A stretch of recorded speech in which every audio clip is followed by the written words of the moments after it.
in the hospital anymore. Pleasant morning. Hello to everybody. Ay, aming kasama si Tita Socorro Tita Socorro couldn't is- make it today, but sana next week okay na siya. Oo nga. So she's better. So get well soon, di ba? Mm-mm. So anyway, ang ating talakayan ngayong araw, ituloy natin yung paksa natin. No? But bagong lahat, nais ko pang batiin lahat kayo na alam niyo, malapit na ang Pasko. At saka siyempre, sa Pilipinas, nagkaroon tayo ng, kumbaga parang relief. Oo, nabawas yung ating cases. Nabawas ang cases natin, pababa pa. So magandang balita yan para sa marami. Just stay safe, no? Stay Lahat safe. tayo. At saka, huwag natin kaligtaan yung mga protocol. No? Kasi ito ay importante dahil we're not free of the COVID. No? Oo. Para sigurado hindi na tayo magbalik dyan sa At quarantine. marami pa tayong mga kaibigan at saka mga kababayan na umuwi na galing sa iba-ibang bansa na makapiling nila ang kanilang mga pamilya. Siyempre, kailangan ng pag-iingat at sundan yung mga patakaran na ibinibigay na maging hindi lang safe kayo para sa pamilya nyo, kundi para sa ating lahat sa mga ating kababayan. So, alalahanin natin, kahapon din is the World Human Rights Day. Celebrate ito, no?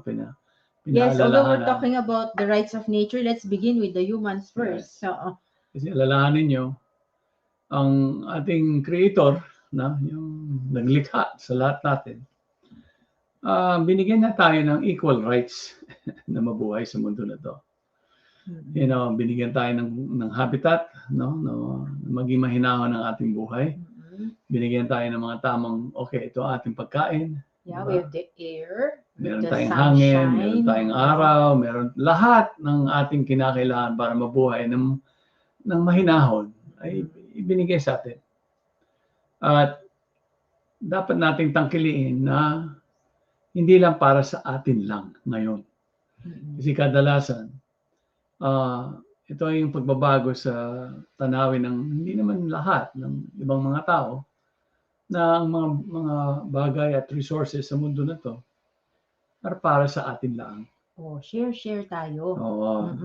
Dapat, we should look into, kasi alalahanin nyo, when you are always forward-looking, you look at the future, meron tayong mga resources na minsan hindi na natin kailangan gamitin para sa sarili natin. Kumbaga, if it's too much already, then let's put a ceiling or limit sa ating mga resources na kinakailangan para mabuhay.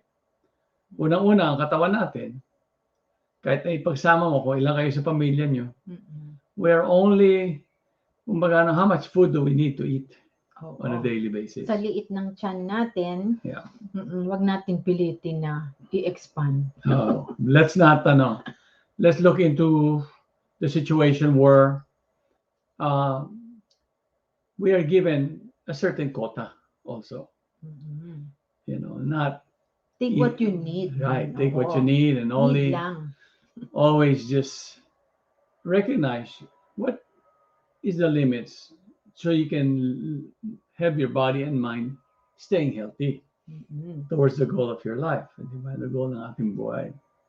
So, it is important for us to be able to recognize when we talk about rights, the rights of the future generation to live in harmony, with all the resources available to them, without having to struggle. Katulad ngayon, we find ourselves because of the issues with environmental degradation, yung hindi natin binigyan ng wastong pansin yung ating kalikasan, na bigyan natin ng importansya at na alagaan natin.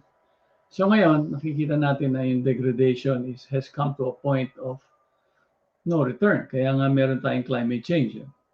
Kasi minsan, pag nag-consume ang tao, parang walang kinabukasan na isip. Alalahanin nyo, ang climate change, may tomorrow pa.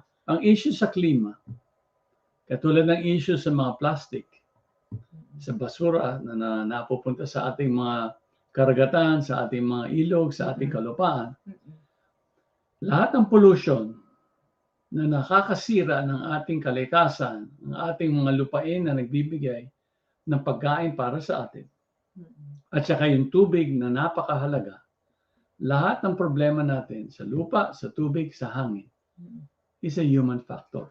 Oh, actually nga may nagsasabi, hindi naman yung environmental problem. Hindi environmental, it's a social problem. Kasi yung tao ang may kasalanan. Yung tao ang may kasalanan. Hindi naman ang may kasalanan yung environment eh. Ayun na nga. Kasi minsan tinitingnan natin, ay, yung environment natin eh, ganito, ganyan. Bakit may imbalances? Yung pala, we have to analyze the situation where this is caused by our human activities. Specifically, greed. Greed and corruption. May mga ganyan yan eh. Alam niyo, I think this was a week ago, yung ating kagalang-galang na Secretary of DNR, si Secretary Cimatu. Nandito siya, taga Ilocos Norte, no? He's from Bangi, this place.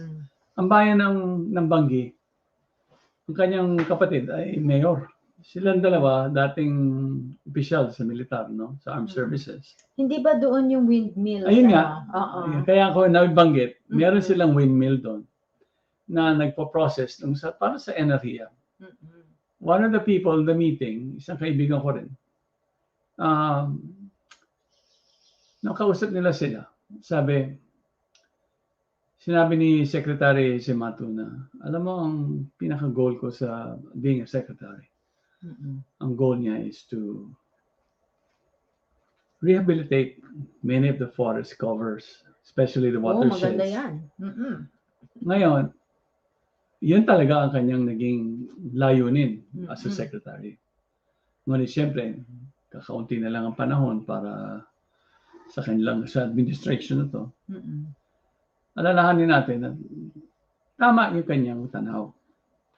But sabi sa kanya ng kaibigan ko, itong kaibigan ko ang kanyang, he's a promoter of renewable energy. Oh, that's his business. That's his business and that has been his advocacy. Yes.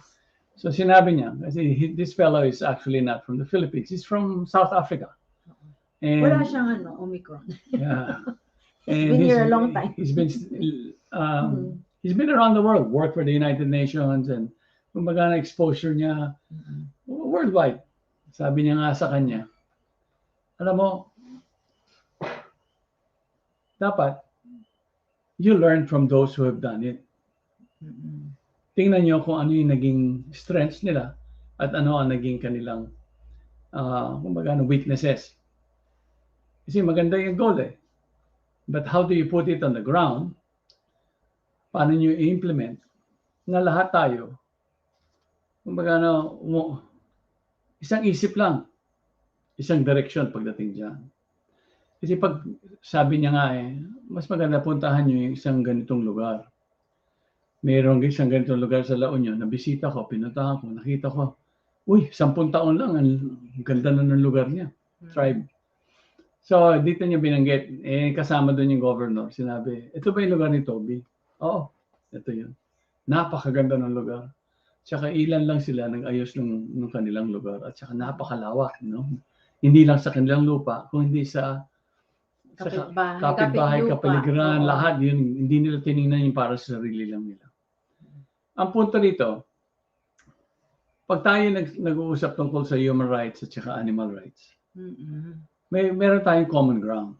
Ang common ground natin ay yung kung saan tayo naninirahan at kumbaga where we have our families, where we do our school, where we do our business, and di ba? Where we live. Where we live in general. So ito ang ating mga dapat tinatanaw. Kasi importante ito It's the rights for everybody. Yes. Not just one particular species. Not just the humans. Yes. Kasi the humans took that too seriously and looked at it on their own only, not looking at the others.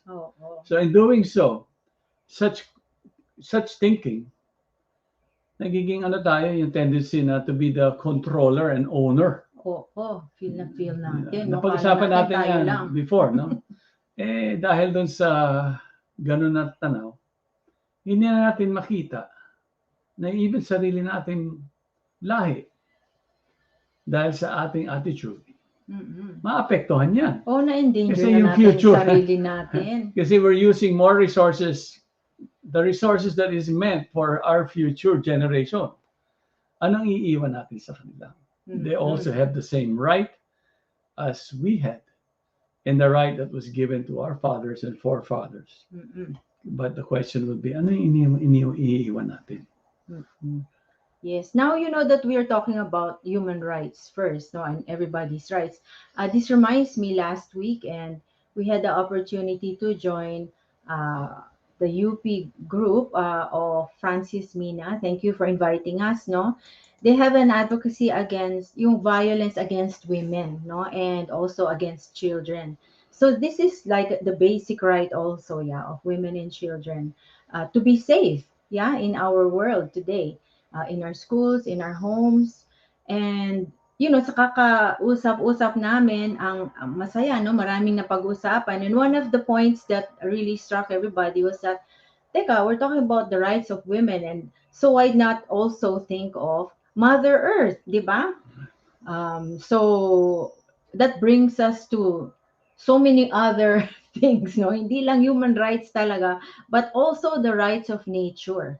Right, because Yeah. when you look at the big picture, a holistic vision of it, you'll see that we need each other Yes, to we keep can't this live alone. for this world to stay As viable, no? yes, so that it will supply all the needs of everyone. Before we go ahead, let's batiin natin ang ating mga nakikinig at saka nakasama tuwing week. Itong Sabado, si Chi Sanchez, good morning to you. Then Abilina Agbas, good morning too. Then Milay Royo, good morning. Magandang umaga sa inyong lahat.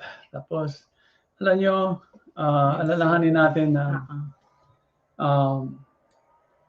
let's discuss more. Kasi alam nyo, hindi ba kahapon nagbigay ng speech si Maria Ressa.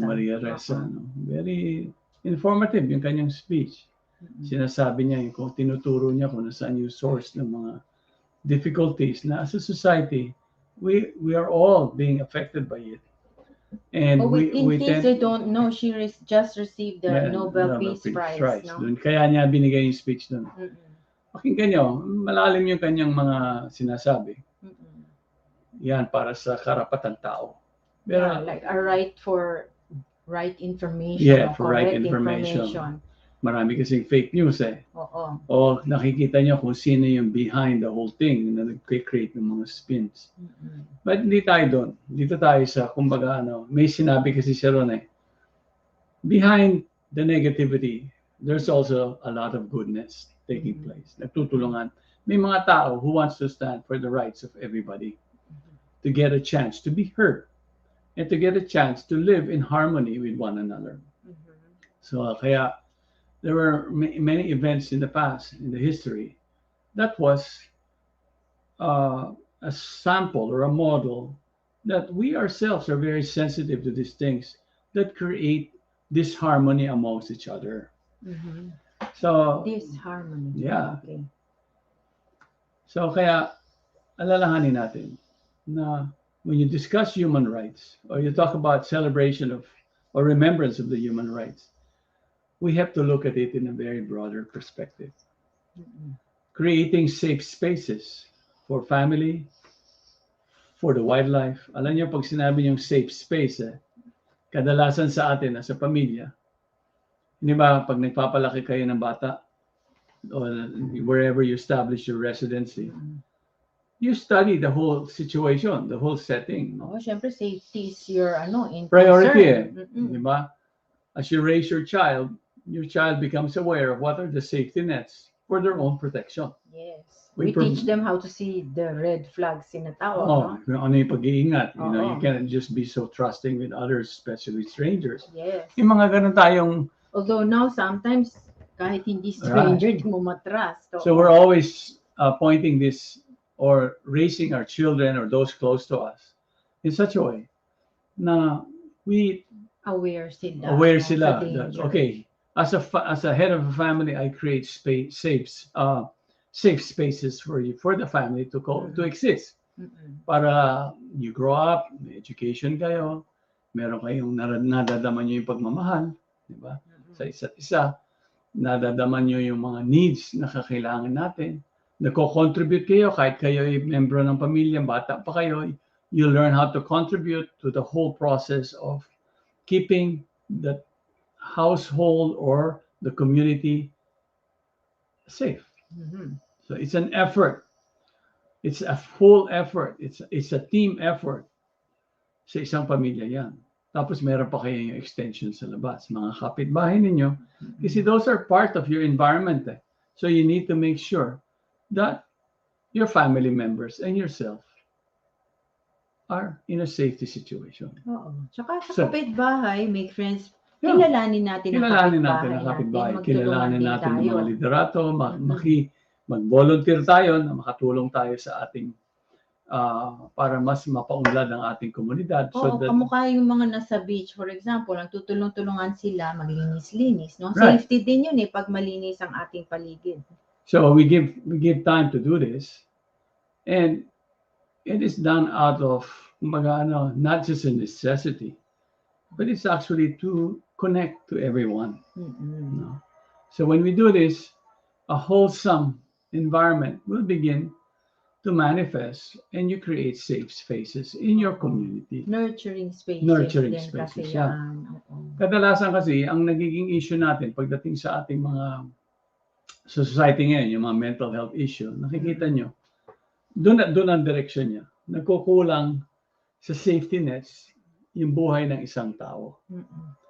So Kasi you, minsan yung connections, walang connections masyado. right. So, naka-affect yung kanilang mental health. So we call it safe havens too. It's another term that we can use. No? So when you have safe havens, it can be where you live. It can be include your neighbor, include even your town. You get to know. You get to know everybody, what The their bigger roles is. circle. There's a big circle. Then you even get to look at the big problems. It's a bigger picture. Marami yan eh, kasi safety nets for food. Mm-mm. Right? Safe haven. Yeah, may mga ganong kang component eh. Safety nets for security. Safety nets for your education. Kasi Yes, in school. Schools. Importante that you're safe there. You spend so many hours Right. there. And at work. And working. Also. Di ba? Palagi tayo, pag nagtatrabaho tayo, if we work in an office or we work out in our farm, katulad dito sa La Union, maraming, this is 70% agriculture, ang populasyon dito. You have to create even your farm. Is it safe to be in your farm? Are you safe from?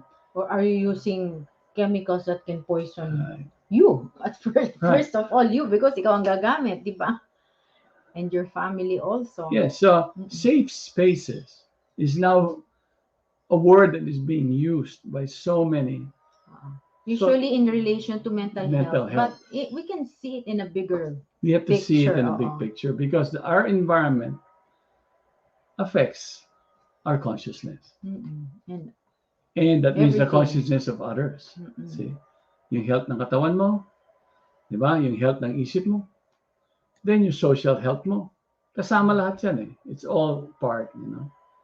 So anyway, batiin natin ang iba pa natin si Matt Resurrection. Good morning from Silang. And nag-greet na ba natin si Avelina? Yeah, we did. Yeah, and Roslyn. Roslyn, good morning to you. Salditan again. Welcome. Welcome again. And then the Maynigo tribe of La Union, our friend Roxanne Ann and the family. Ruben Lontok. Okay, good morning to you. Dixie Palmos. Dixie Palmos, Ber Enriquez from Zambales. And Matt Resurrection. Here, Matt saying that Earth provides enough to satisfy man's need, but not enough to satisfy every man's greed. Okay?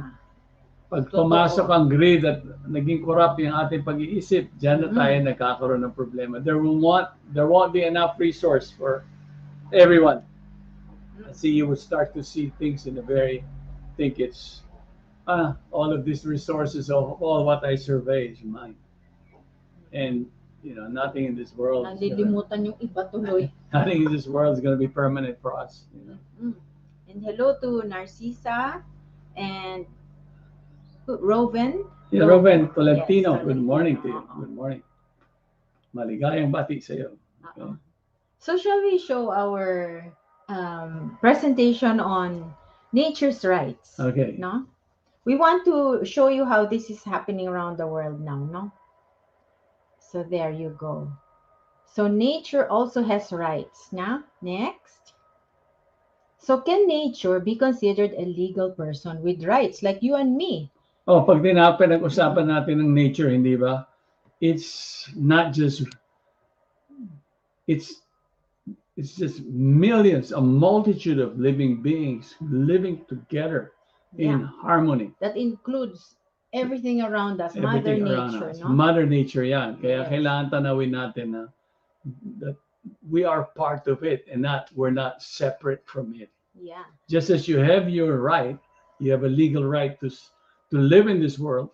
Nature in general, that includes us, have to be protected because it it is what keeps everybody continuing to live our lives in this world in harmony. Yeah.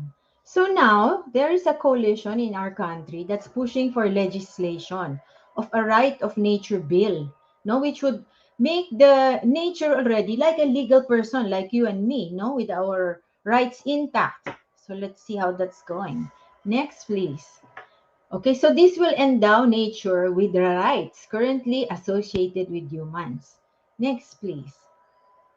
So that means ito ang mga rights na ibibigay nila sa nature, no? The right to exist and thrive, the right to a habitat and diversity of life, the right to water and clean air, right to equilibrium and restoration, right to be free from chemical trespass, right to natural evolution, and right to develop sustainably. Okay, isa-isayin natin. Oo. Pag sinabi natin, exist and thrive. Siyempre, buhay yan eh. You Oo. talk about everyone in general, no?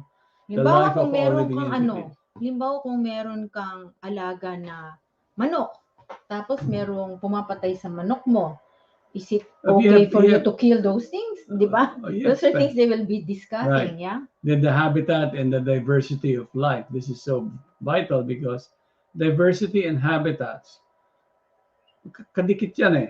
You cannot separate one from another.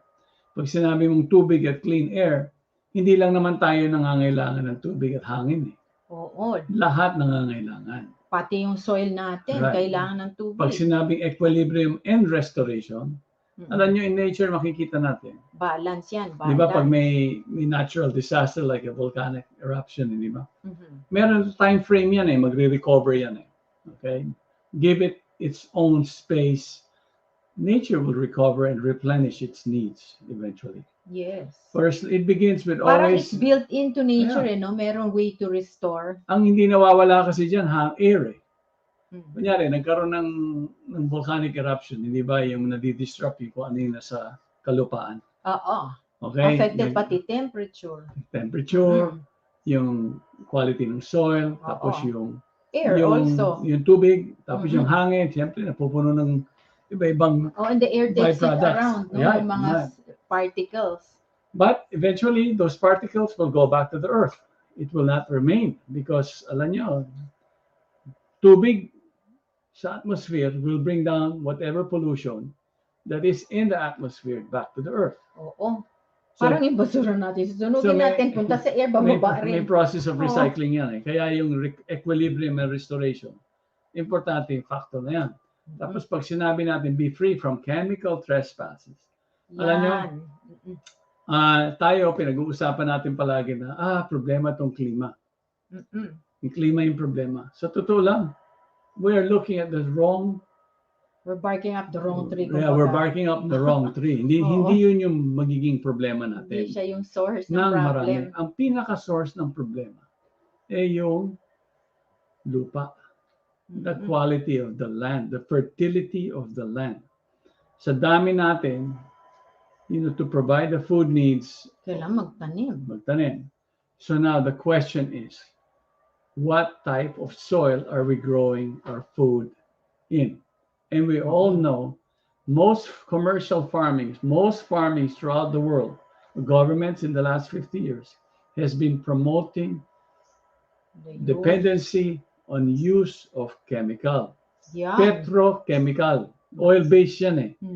So because of this, oil comes from the ground. But when you start to modify, it's supposed to be in the ground. Right. Pero kinuha natin nilabas. You start to modify these things to suit your needs. So it becomes toxic. Oo. So this is the toxicity issue. So you begin to have a toxic environment in your soil. So when you deal with this, Parang patay na lahat doon The sa soil soil. biota. Oo, wala nang Yeah, the biota. nutrients, Saka chemical. because of the chemicals, you kill the soil the soil biodiversity dies on you. Eh sila naman na nag-nourish ng lupa para makapagtanim tayo. Oo. So ngayon, because of this, you become more dependent on petrochemicals that will go on the ground. So there's movements of which is known as regenerative agriculture today, or transformative agriculture, or agri-ecology. Marami na ngayon which brings us to natural dapat ang, Yeah, that's ang why you changes. have the natural evolution that Oo. takes place so that the development goes back to the point that it can sustain itself. Oo. Kasi- paano ngayon, di ba, may mga tao, yung halaman, ginagawa nila ang paraan na yung seed niya, hindi mo na Exactly. matatanim. Alam niyo, pag tinignan niyo yan, Mga GMO, no? kasi it takes nature some time to be able to bring back the sustainable cycle Oo. after a major disaster like a volcanic eruption. Mm-mm. It will take some time for the sustainable dynamics to get put in place. It begins with air and water. Oo. Pag may tubig na, nandiyan na, pwede ka na magtanim, yung mga pwede na mag-grow. Yung recycling, yung moss, yung all kinds of stuff. Alam nyo, pag nagkaroon ng volcanic eruption, kadalasan naman, maraming seeds na sa lupa, dormant yan eh. Oo. All it needs is water and sunshine. Mm-mm. The earth is there to provide it. Ang tubig ang kinakailangan para mabuhay siya ulit. So, yung binanggit ko na bring nature to its natural state so that the sustainable component becomes established. Mm-mm. So, ito yung importanteng component. Ito, ginawa natin dito sa Lotus Valley. Tinanaw ko na, how do you make it so that, and how long will it take for me? What contribution do I put on the ground here? Just so that the sustainable component of what nature can do by itself can be hastened, mapamadali. Oo. So, parang tinulungan lang natin. Just put the right conditions and then bahala na siya, no? Kumbaga, you put in the trees, you put in the right trees, then pretty soon, the undergrowth starts to grow. Then in 3 to 4 years, wala ka ng halos trabaho. Let nature do the work. You just need to add kung ano yung nawala doon na species. Kunyari, ganitong uring puno. Magdagdag ka na lang na magdagdag so the diversity of plants and trees dumadami. Oo. Tsaka minsan, pagka may garden tayo, hila tayo ng hila ng weeds. Hindi natin alam na yung tumubo na yon mabuti pala sa garden. Katulad kanina, one of our gardeners, sabi ko, ito, linisan mo tong field na to. Ikita mo yan, kasama ng mga damo, lahat yan nakakain. Yan, gamot, herbal yan. Yung iba, hindi nakakain ng tao, pero nakakain ng insects na nakakabuti rin sa atin. So kaya sinabi ko, ito lang halaman na to, ang tanggalin mo. Huwag mo tanggalin ng iba. Pabayaan mo na mag-thrive yung mga iba. Pabayaan mo yan. Kasi may cycle din yan eh. So, okay, shall we go to the next page? Let's greet Christian Salazar. Good morning. Okay. Hello. Then I think Dixie has something to say. Oh yeah, let's read this. Everyone po talaga, especially every child, should be able to regularly experience nature and safe places and all the life they contain. For that, for the climate, and for above all, for nature's intrinsic right to exist, every last remaining fragment must be properly valued, protected, and expanded. Dami po natin gagawin. Sana marami pong magtulungan. Alam niyo, may idadagdag ako doon sa sabi. Totoo yan, Alam niyo, Dixie. proper inventory. Kasi binago natin yung landscape eh. So, any planners, or let's say in government, or even if you're a farmer, you have to continue to recognize what the ecosystem is giving you. And you have to recognize that the ecosystem that you work with in nature is your partner. And don't go, don't fight nature. You work with nature. Okay, the Philippine Right of Nature Bill is part of a growing worldwide movement to recognize ecosystems and species as legal entities, thus boosting their protection amid growing threats. Okay, so hindi lang dito sa Philippines na may movement na ganyan, ano? All around the world meron na. And in some places, nagawa na talaga nila. So I'll give you some examples, yeah, where we have it recognized already. For example, in Argentina, 2014 pa to, no? Yung isang orangutan was granted non-human person rights. So that's what they call it, no? Kung for animals, they call it a non-human person. So they're also considered like persons kasi may human rights na rin sila, no? Although non-human ang term nila. Okay, next. So in the same year, 2014 also, the Indian Supreme Court ruled that all animals have both statutory and constitutional rights in India. Ibig sabihin, may rights sila at pag merong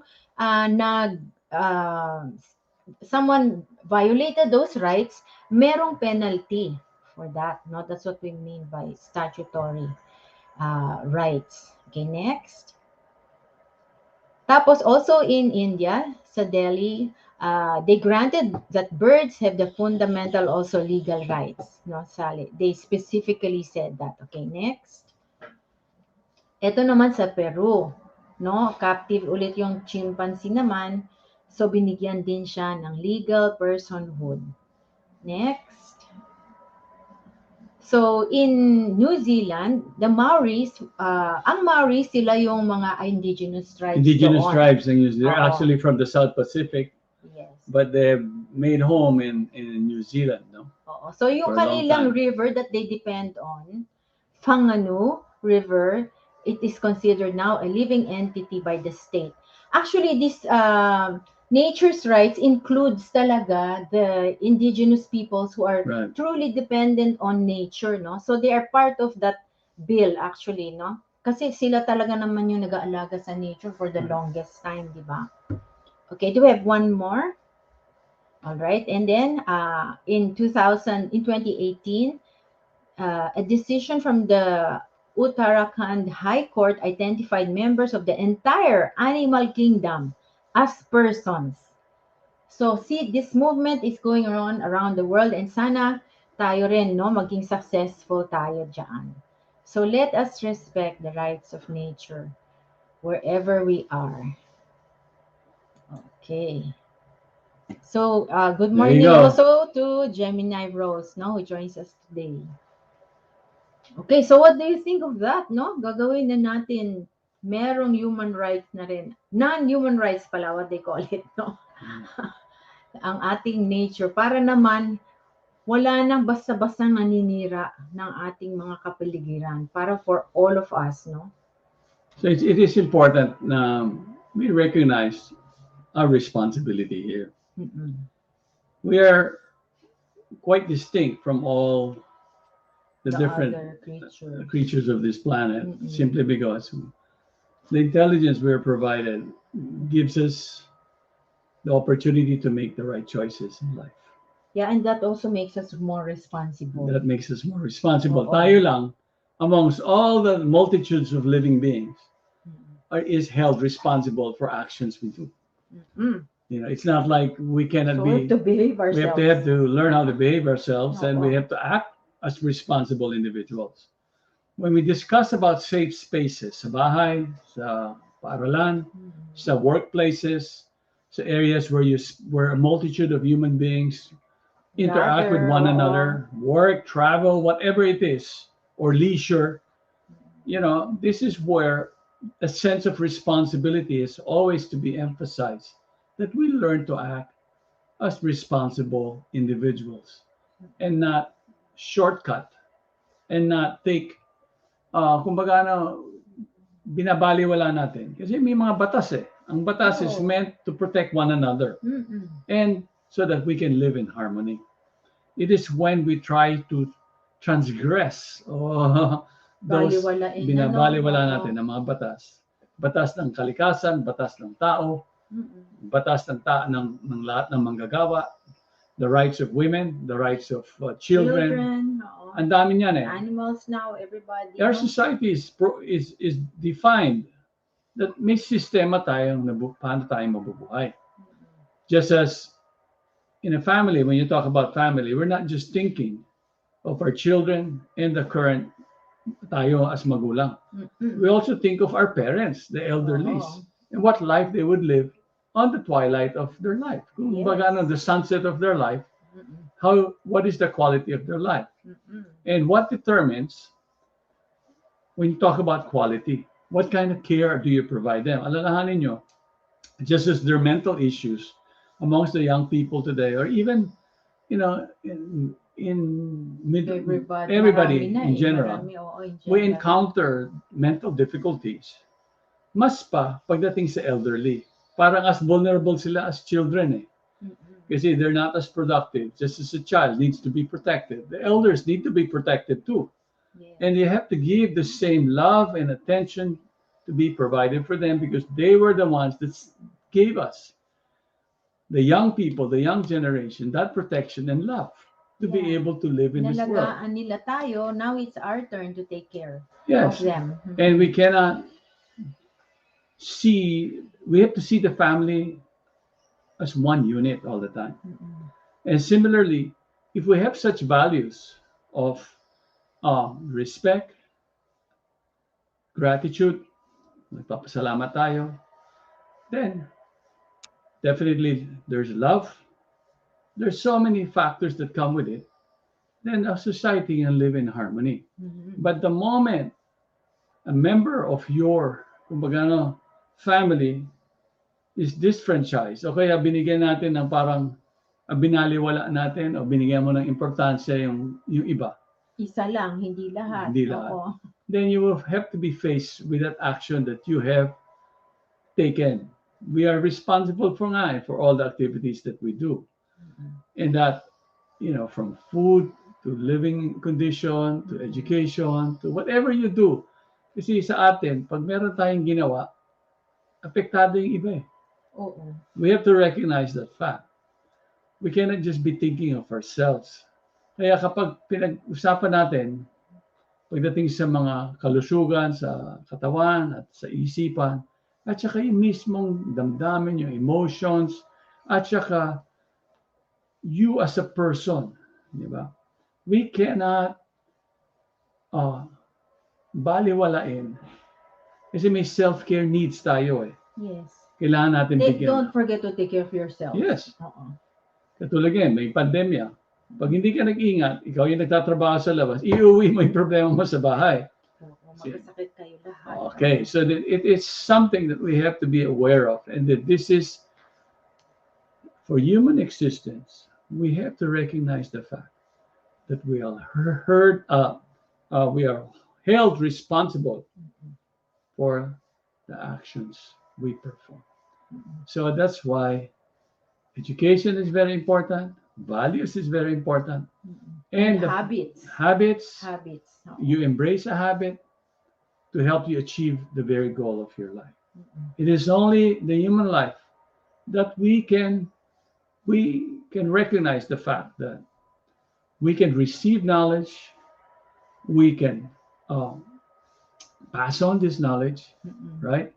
We can apply this knowledge in our life to make it so that there is true quality and in our life, so that we can achieve the very goal that we are meant to. At the end of the day, we're meant to make it so. We are stewards. We recognize that we are not permanent beings and that we are stewards of this world, but we are not of this world. Yeah, we are spirit in nature. The world we live in is temporary. It's more of something that will not be there forever for us. So if we recognize this, we live based on values, guided by our hearts, right, and intelligence, then we live a more conducive, better world for everybody. So I live my life so that others can live in harmony in the future. Yes, and everything we do, meron repercussion sa iba, naapektuhan ng iba. Kaya kailangan responsable tayo sa ating ginagawa. Okay. Yes. Be responsible. Again, go back. Safe spaces. We all have to act responsibly to create these safe spaces wherever we go, wherever we live. and that these safe spaces, these safe havens, right, begins in our hearts. We should not forget that through prayer, through meditation, through proper introspection, many things, this creates a more environment that is prosperous for the human being, right? So that the choice that we make will be based on our true nature, and that we will live our life in harmony and be responsible for actions we perform. Okay, so ingat tayo sa lahat ha.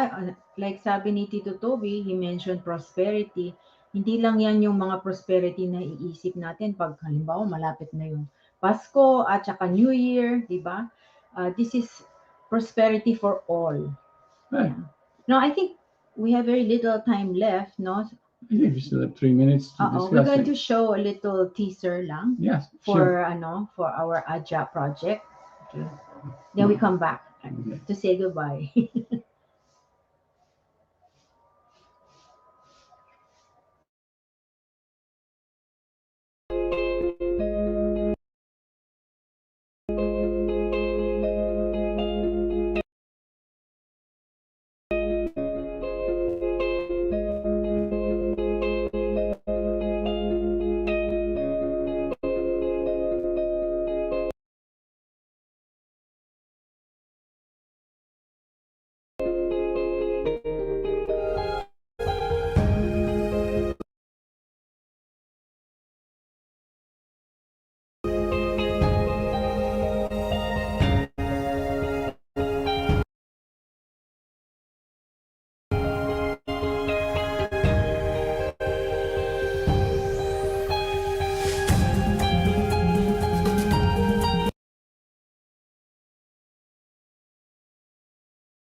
Okay. So please, we invite everybody to go.